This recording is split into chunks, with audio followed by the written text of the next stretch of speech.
శత్రువుకి శత్రువు మిత్రుడని పాకిస్తాన్కి శత్రువులు ఇప్పుడు తాలిబాన్లు, అట్లాగే బంగ్లాదేశ్కి శత్రువులు ఇప్పుడు మయన్మార్కి సంబంధించినటువంటి అరాకన్ ఆర్మీ, వాళ్ళు రోహింగ్యాలకి శత్రువులే అన్నమాట.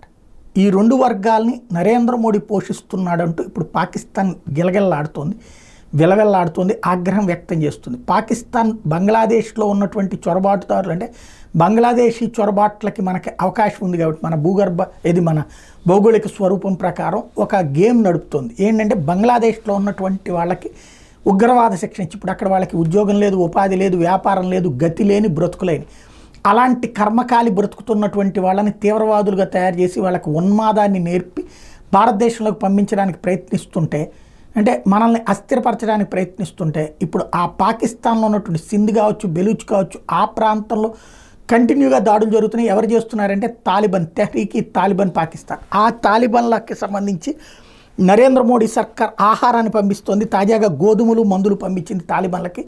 అది తీసుకుని వాళ్ళు మా దేశం మీద దాడి చేస్తున్నారు, వీళ్ళ కడుపు మంట పాకిస్తాన్ వాళ్ళకి. అదే సందర్భంలో ఏదైతే అరాకన్ ఆర్మీ ప్రస్తుతం బంగ్లాదేశ్ సరిహద్దుల్లో ఇప్పటికే కొంత భూభాగాన్ని ఆక్రమించింది. వీళ్ళు రోహింగ్యాల మీద దాడులు చేసేటటువంటి వాళ్ళు మయన్మార్లో పుట్టినటువంటి తిరుగుబాటుదారులు. ఈ తిరుగుబాటుదారులు బంగ్లాదేశ్లోని ప్లేసెస్ని ఆక్యుపై చేసుకుంటున్నారు. ఈ రెండింటిని ఉటంకిస్తూ పాకిస్తాన్, బంగ్లాదేశ్లు ఇప్పుడు ఒకటి కావడానికి ఈ పాయింట్ని మెన్షన్ చేసుకుంటున్నాయి.